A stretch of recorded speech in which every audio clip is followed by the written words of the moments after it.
અહીંયાથી આપણે પહેલું જ ચેપ્ટર વિદ્યુત ભારો, જુઓ અહીંયાથી તમને એક ઇન્ટરેસ્ટિંગ સફરની શરૂઆત થશે.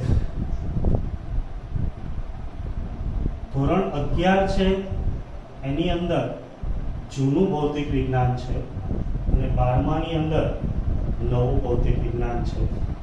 તો આ જે ભૌતિક વિજ્ઞાન છે એની મુખ્ય શાખાઓની વાત કરીએ તો એમાં વિદ્યુત, ચુંબકત્વ, પ્રકાશશાસ્ત્ર અને ઇલેક્ટ્રોનિક્સ આવે છે. તો તમે શરૂઆતના બધા ચેપ્ટર જોશો તો એ વિદ્યુતના જ છે અને વિદ્યુતનો પાયો એટલે વિદ્યુત ભારો. તો આપણે આ ચેપ્ટરમાં વિદ્યુત ભારો વિશે બધી જ માહિતી મેળવવી છે અને વિદ્યુત ભારથી ઉત્પન્ન થતી અસર એટલે એનું ક્ષેત્ર, જેને વિદ્યુત ક્ષેત્ર કહેવાય.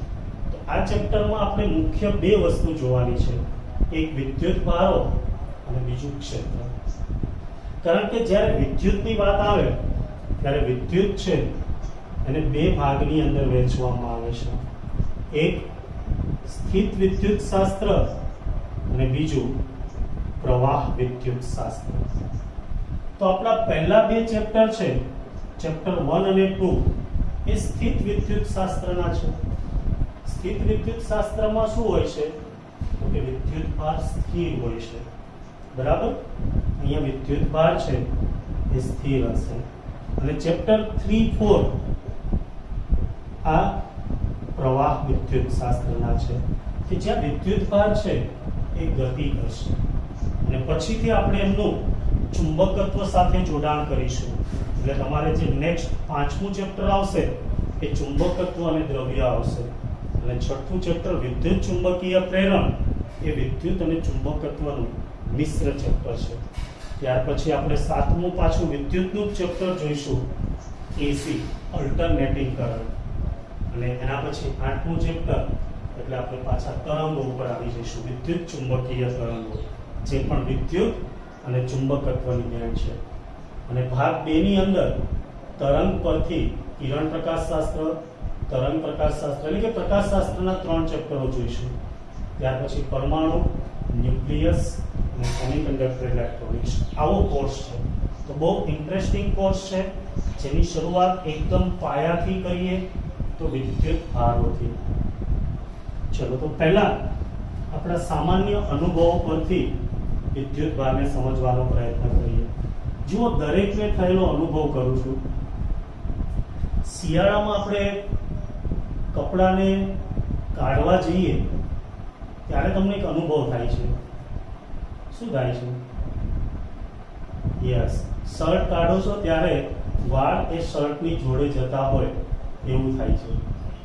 અથવા તો શિયાળામાં તમે કાંસકાની મદદથી વાળ ઓળાવવાનો પ્રયત્ન કરો છો તો શું થાય છે? વાળ કાંસકા તરફ જતા હોય છે. આવું થાય છે? હા. તો આવું થવાનું કારણ શું? સ્થિત વિદ્યુત એટલે કે જેને આપણે સમજીએ. એના સિવાય બીજું તમને ઘણી વખત એવું થયું હશે કે એકદમ તમે કારનો દરવાજો, બસનો દરવાજો ખોલવા જશો અથવા તો લોખંડની સીડી હોય એને હાથ અડશો તો ઝાટકા જેવું ક્યારેક લાગે છે. એનું કારણ પણ છે સ્થિત વિદ્યુત ભાર, બરાબર. તો આ જે વિદ્યુત ભારો છે એના વિશે આપણે સમજવું છે. આ બધું જુઓ પૂછાતું નથી, ફક્ત સમજવા માટેની વસ્તુઓ છે. વિદ્યુત ભારો આના વિશે સમજવું છે, બરાબર. તો જ્યારે કોઈ પદાર્થ જેના માટે આપણે એમ કહી શકીએ ઊન કે રેશમી કાપડ છે, ઊન કે રેશમી કાપડ છે, એને એમ્બર જેવા, એમ્બર એટલે સિરામિક જે પીળા કલરનો પથ્થર આવે છે, ઘણા બધા નહીં વીંટીની અંદર પહેરતા હોતા, ગુરુનો ગ્રહ, બસ એ એમ્બર. તો ઊન કે રેશમી કાપડ છે એને જ્યારે એમ્બર સાથે ઘસવામાં આવે ત્યારે એ હલકા પદાર્થોને પોતાની તરફ આકર્ષે છે. આવું ઈસવીસન પૂર્વે 600 વર્ષ પહેલા, એટલે કે ઈસવીસનની શરૂઆત થઈ એના 600 વર્ષ પહેલા ગ્રીકના એક વૈજ્ઞાનિક જેનું નામ છે થેલ્સ ઓફ માઇલ્ટસ. તો થેલ્સ ઓફ માઇલ્ટસે શોધી કાઢ્યું કે ઊન કે રેશમી કાપડ છે એને જો તમે એમ્બર સાથે ઘસશો તો એ એમ્બર અથવા ઊન કે રેશમી કાપડ છે એ હલકા પદાર્થ જેવા કે કાગળના નાના નાના ટુકડા હોય, બીજા નંબરની અંદર સૂકું ઘાસ હોય, આવા હલકા પદાર્થોને એ પોતાના તરફ આકર્ષે છે. અને આ પ્રયોગ તો આપણે પણ કરતા હતા. થેલ્સ ઓફ માઇલ્ટસે તો કીધું છે, આપણે સ્કૂલમાં ભણતા ત્યારે પેલી ભાભા ટોપી પહેરીને જતા. હવે ટોપીને કાઢી અને નીચે કાગળના નાના નાના ટુકડા તરફ લઈ જતા તો ટુકડા શું થતું? યસ, ટોપી તરફ આકર્ષાતા હતા. જોયેલું છે ને દરેકે? હા, બસ એની જ વાત કરવાની છે.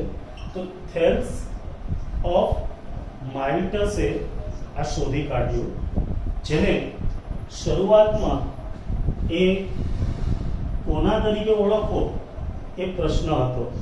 એટલે ઇલેક્ટ્રોન, જેને ગ્રીક ભાષામાં શરૂઆતમાં જુઓ, ગ્રીક લોકો જ હોશિયાર હતા એટલે એનો અર્થ એમ્બર થાય.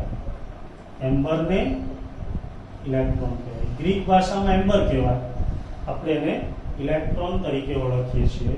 અને એના ઉપરથી વિદ્યુત નામ પડ્યું. ગુજરાતીમાં વિદ્યુત એવું નામ પડ્યું.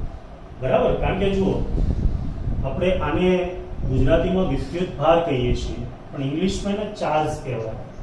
અને વિદ્યુત શાસ્ત્ર છે એને ઇલેક્ટ્રોસ્ટેટિક કહેવાય. બરાબર? આ બધા શબ્દોમાં આપણે પડવાની જરૂર નથી, આ તો ખાલી જાણવા માટે.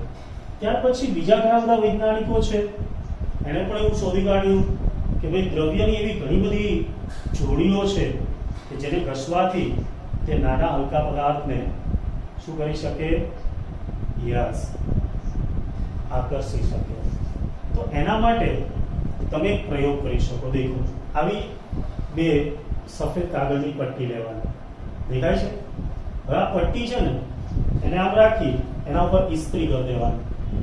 આવી કાગળની પટ્ટીઓ લઈ એના ઉપર ઇસ્ત્રી કરી દેવાની, એટલે મસ્ત પ્લેન થઈ જાય. હવે આ પટ્ટીઓને આ ટીવી અથવા કોમ્પ્યુટરનું જે સ્ક્રીન હોય એની નજીક લઈ જશો ને તો એના તરફ આકર્ષાય છે. તમારે વધારે જાણવાની ઈચ્છા હોય તો તમે આવું કરી શકો. બરાબર? ઓકે, તો તમે ધોરણ 9 માં ભણેલા એ પોઈન્ટથી આપણે આગળ જઈએ કે ચલો, કોઈ કાચનો સળિયો છે. આ એક ખાલી યાદ રાખજો ખાસ. કાચનો સળિયો છે, એને રેશમના કાપડ સાથે ઘસવામાં આવે. જો આ કાચનો સળિયો છે, આ એક રેશમનું કાપડ છે.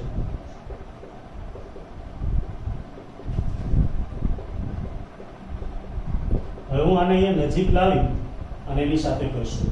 સિમ્પલ. જુઓ, દાખલા તરીકે આ રેશમનું કાપડ છે, આ કાચનો સળિયો છે, આને હું આમ ઘસું તો શું થશે? ધોરણ 9 માં તમે ભણી ગયા છો, યાદ હોય તો. યસ, કાચનો સળિયો ધન વિદ્યુત ભારિત બને છે અને રેશમનું કપડું છે ઋણ વિદ્યુત ભારિત બને છે. તો પહેલો પોઈન્ટ યાદ રાખજો, કાચના સળિયાને રેશમના કાપડ સાથે ઘસવામાં આવે તો કાચનો સળિયો છે એ ધન વિદ્યુત ભારિત અને રેશમનું કપડું છે એ ઋણ વિદ્યુત ભારિત બને છે. બીજો પોઈન્ટ, હવે પ્લાસ્ટિકના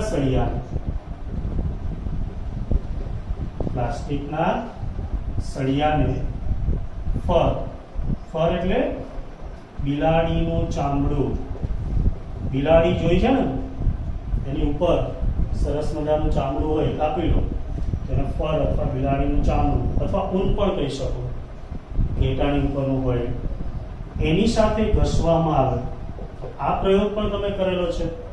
તો કોઈ કહેશે મને પ્લાસ્ટિકનો સળિયો કેવો બનશે? ઋણ વિદ્યુત ભારિત. અને ફળ છે એ ધન વિદ્યુત ભારિત બનશે. સમજ પડી? હા કે ના? Okay good. તો પછી હવે તમે તમારી ટેક્સ્ટ બુક થી આગળ વધી શકો. દરેક પાસે ટેક્સ્ટ બુક છે કે નથી? નથી. ઓકે, સરસ. ચલો તો હું આકૃતિ દોરી દઈશ. તો આપણે આકૃતિ દોરીને આગળ વધીએ. તો તમારી પહેલી જ આકૃતિ 1.1 જોવાની છે. ત્યાંથી આપણે શરૂઆત કરીએ.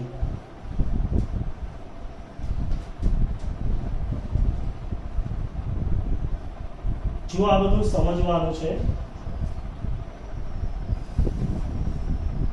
આકૃતિ 1.1 માં પહેલી આકૃતિ એ આપી છે, જેની અંદર એક રેશમની દોરી છે.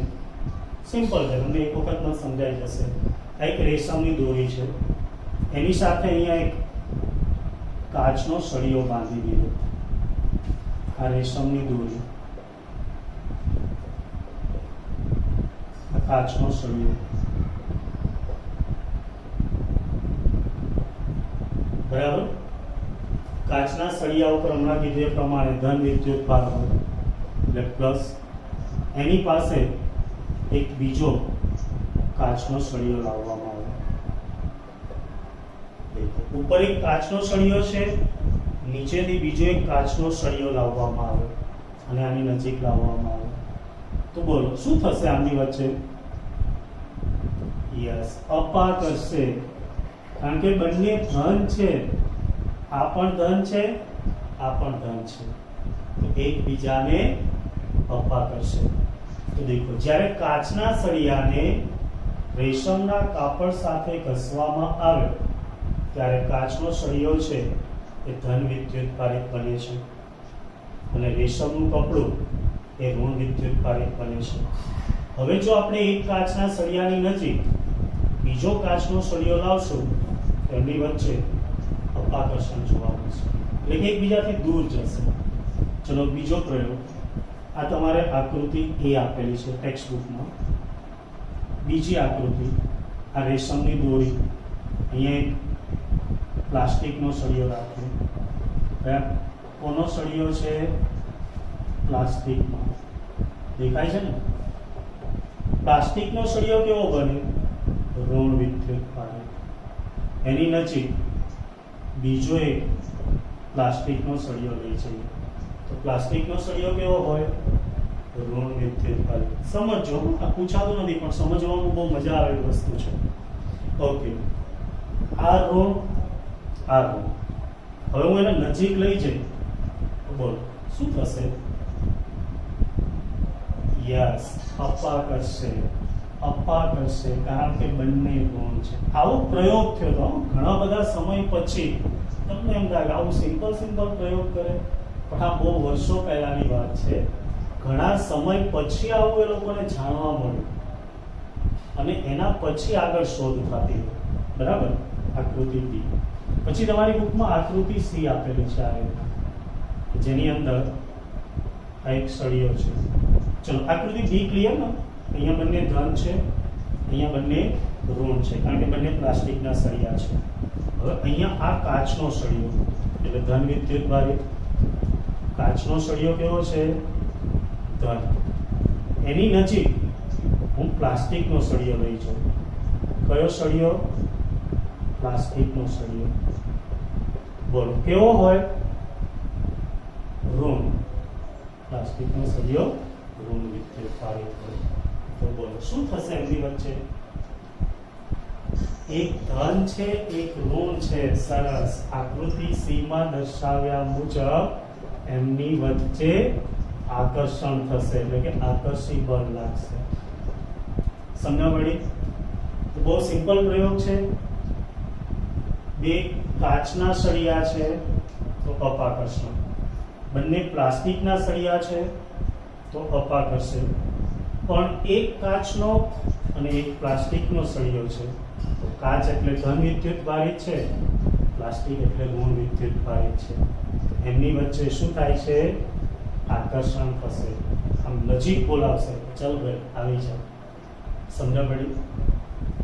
હવે આ જ વસ્તુ બરુની ગોળીઓ સાથે અમે પ્રયોગ કર્યો.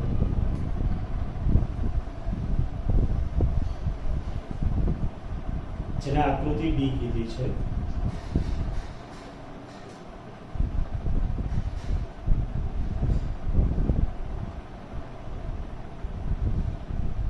બરુની ગોળીઓ, જેને પીથ બોલ કહેવાય.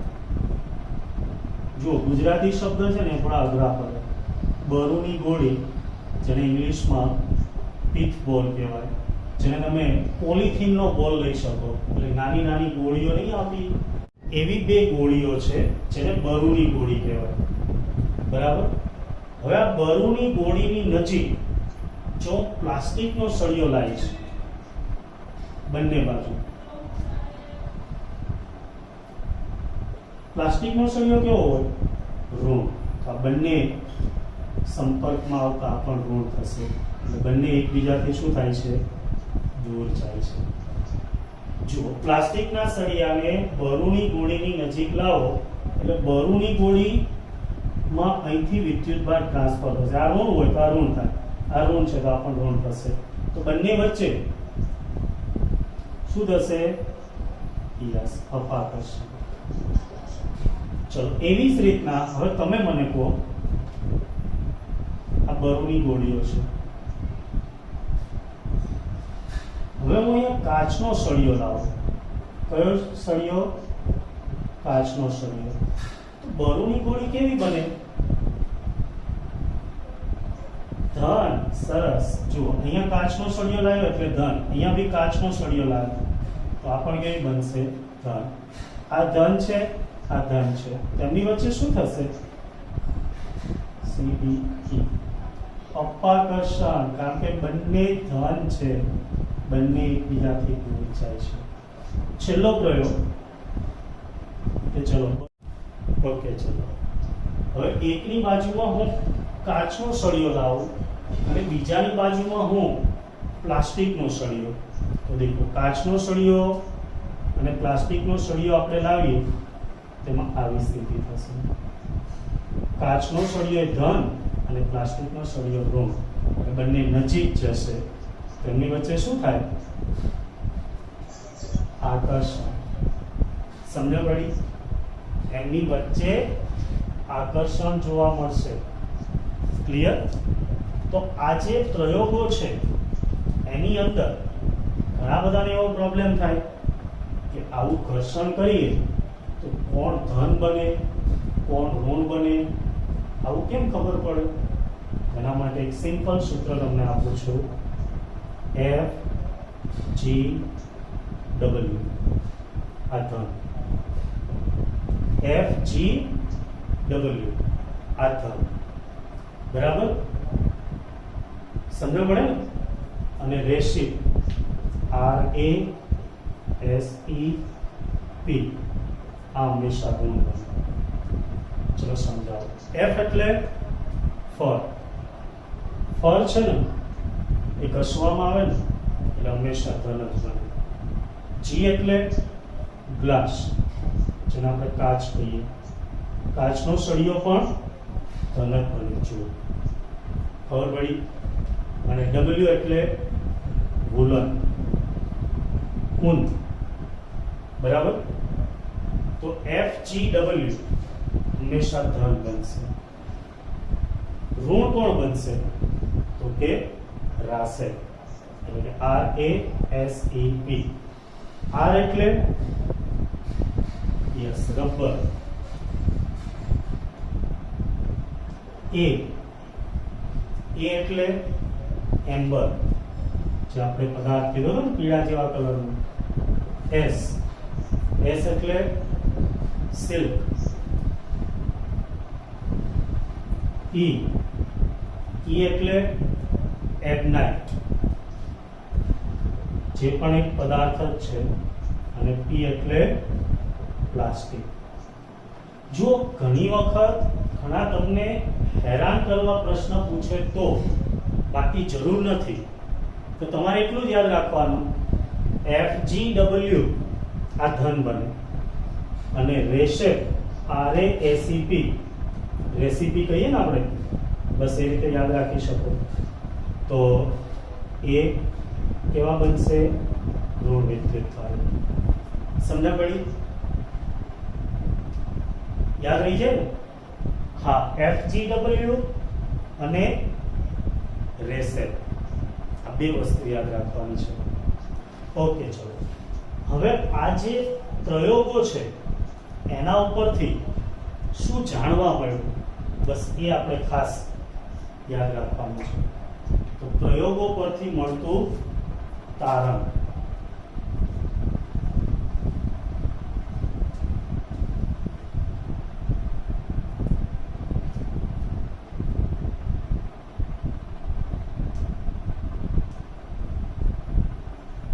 કયા તારણ મળે છે આ પ્રયોગો પરથી?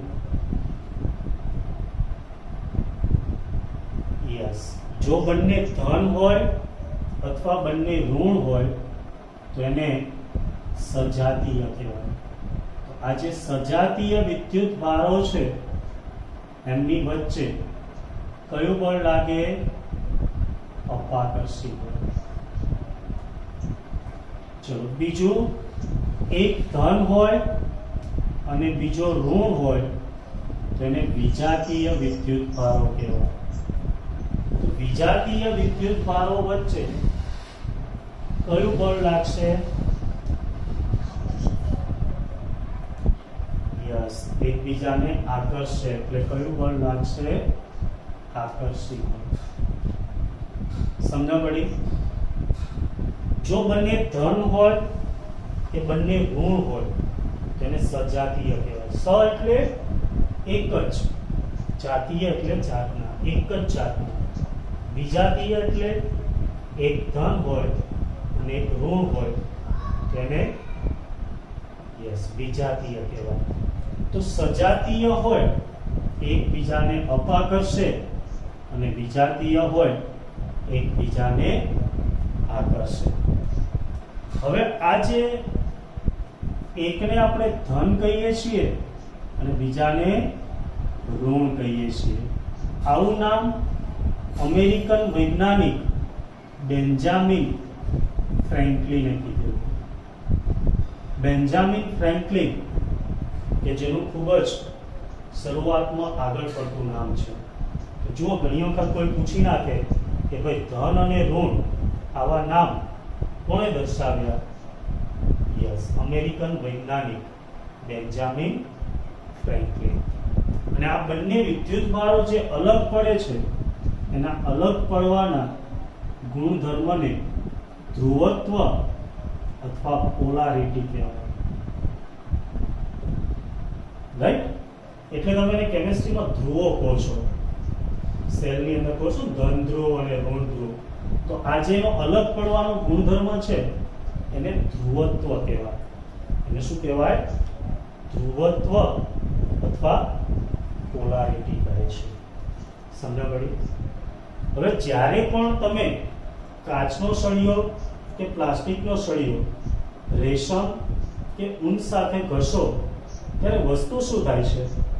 ચલો આપણે જે પહેલા વાત કરી હતી કે કાચના સળિયાને રેશમ સાથે ઘસવામાં આવે. આ કાચનો સળિયો છે, આ રેશમ છે. પહેલા બંને વિદ્યુતની દ્રષ્ટિએ તટસ્થ હોય. આની પાસે જેટલા ધન હોય એટલા જ ઋણ હોય, આની પાસે પણ જેટલા ધન હોય એટલા જ ઋણ હોય. એટલે વિદ્યુતની દ્રષ્ટિએ કેવા હોય? તટસ્થ. કારણ કે +5 -5 તો કેવા થઈ જાય? 0.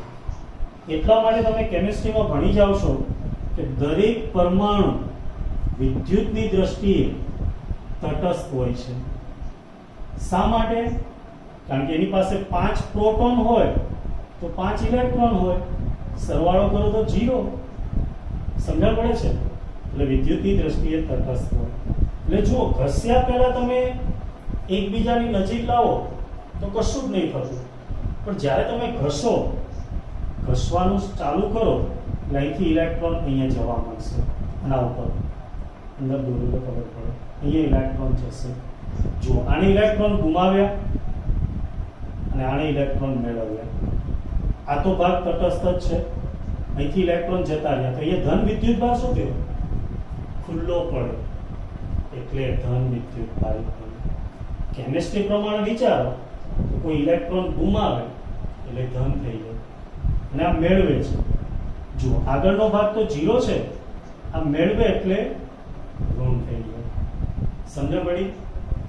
તો ઘસ્યા પહેલા જો તમે કાચનો સળિયો અને રેશમને નજીક લાવશો તો તમને એમની વચ્ચે આકર્ષણ કે અપાકર્ષણ જોવા નહીં મળે.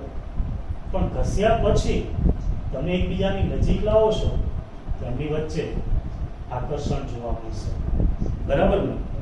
આ ધન હોય અને આ ઋણ હોય એટલે એમની વચ્ચે આકર્ષણ જોવા મળે છે. સમજ પડી? હવે આ જે વિદ્યુતભાર છે એ કોઈ ધન મેળવે છે તો એ ધન વિદ્યુતભારિત કહેવાય, કોઈ ઋણ મેળવે છે તો ઋણ વિદ્યુતભારિત કહેવાય, અને જો એ બંને ભેગા હોય તો એને તટસ્થ કહેવાય. તો આનું અસ્તિત્વ કેવી રીતે પારખી શકાય કે કોઈ ધન વિદ્યુતભારિત છે કે નથી? કોઈ પદાર્થ છે એના ઉપર વિદ્યુતભાર છે એની પરખ કરવી હોય તો એના માટે એક સાદું ઉપકરણ વપરાય છે. આ એમસીક્યુ માટે ખાસ યાદ રાખજો, જેને ઇંગ્લિશમાં ગોલ્ડન લીફ ઇલેક્ટ્રોસ્કોપ કહેવાય. ઇંગ્લિશમાં શું કહેવાય? Golden leaf electroscope. ઘણી વખત ઇલેક્ટ્રોસ્કોપ પણ લખ્યું હોય, જેને ગુજરાતીમાં ગોલ્ડન એટલે સુવર્ણ, લીફ એટલે વરખ. ગોલ્ડન લીફ ઇલેક્ટ્રોસ્કોપ, સુવર્ણ વરખ. ઇલેક્ટ્રોસ્કોપનું ગુજરાતી વિદ્યુત દર્શન. તો ઘણી બધી બુકમાં એમસીક્યુમાં ખાલી ઇલેક્ટ્રોસ્કોપ લખ્યું હોય અને ઘણી બધી બુકમાં આખું નામ લખ્યું હોય ગોલ્ડન લીફ ઇલેક્ટ્રોસ્કોપ. હવે વિદ્યુતભારનું અસ્તિત્વ પારખવા વપરાતા સાદા ઉપકરણને શું કહે છે? ગોલ્ડન લીફ ઇલેક્ટ્રોસ્કોપ અથવા સુવર્ણ વરખ વિદ્યુત દર્શક. બરાબર? કે કેવી રીતે તૈયાર થાય એ સમજવાની જરૂર નહીં, એટલે કે તેમ છતાં હું તમને સમજાવું, ટેક્સ્ટ બુકમાં છે એટલે યાદ રાખવાની જરૂર નહીં, ખાલી સમજવાનું. પરીક્ષા પૂછે તો તમે તમારી રીતના પણ લખી શકો. જુઓ, એની અંદર શું કરવામાં આવે? એક આવી કાચની પેટી હોય,